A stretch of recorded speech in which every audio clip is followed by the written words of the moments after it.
working on a wedding, and I kind of want to give you a little behind the scenes of what it takes to do a wedding. So after we meet with the bride and maybe the bride's mom, it's like a 1 hour to hour and a half consultation. And then I give a bid at the end so they know exactly where they stand with me.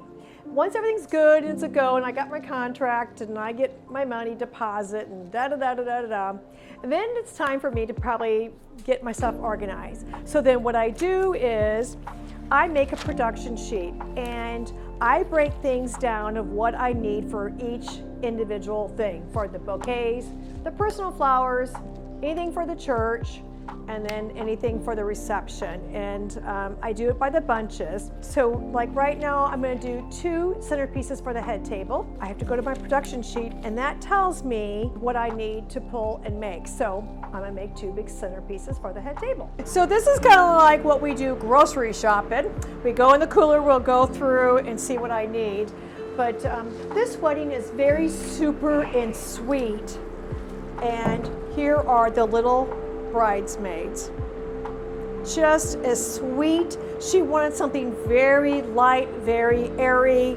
She didn't want color. They're wearing a dusty blue dress, so I think it's gonna go very well with it. Okay, now I need light blue delphinium. We actually tag everything. I printed up a label and then I put it on an index card, then I laminate it. And these have been in the buckets of water. We dish them out, dry them off, and they're probably about 4 or 5 years old. They've done very well. And I need some of these carnations. Isn't that pretty?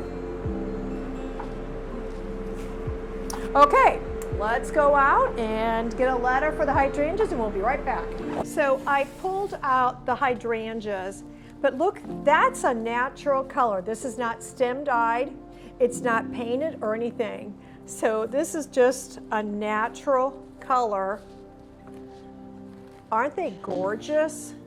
So this is what the arrangement is going to be sitting on the top.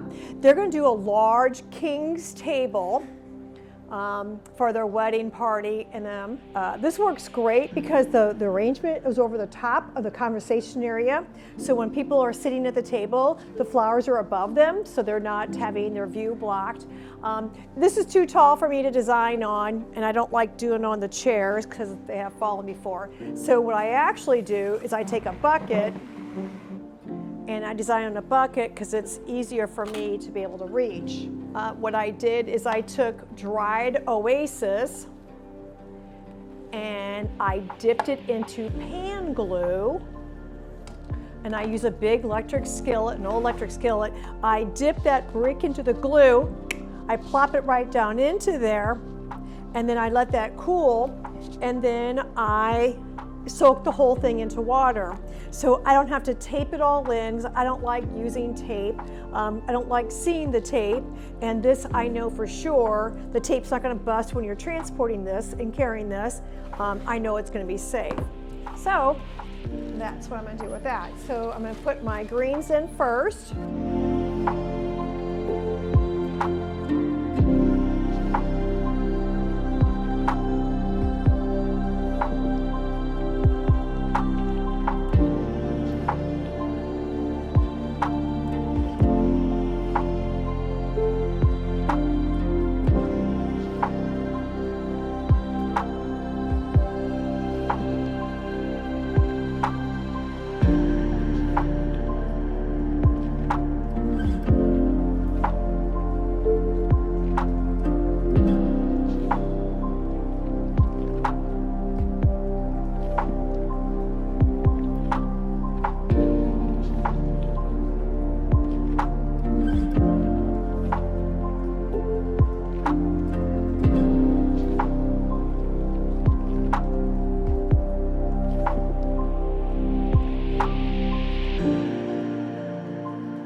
The trials and tribulations of being a florist. Stay tuned. Okay, hi, today is March 7th, and it's 66 degrees, and this couple got lucky enough to have their wedding outside. So Sherry and I, we're gonna be setting up the arbors, and then we're gonna show you the inside work. So stay with us.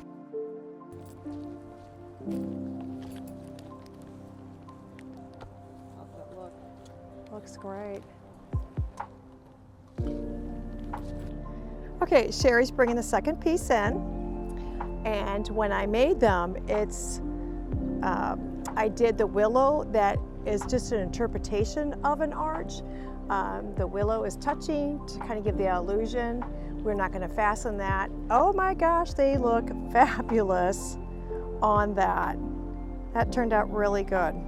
Okay, this turned out gorgeous, absolutely gorgeous on the perfect day, with two swans in the back looking upon us.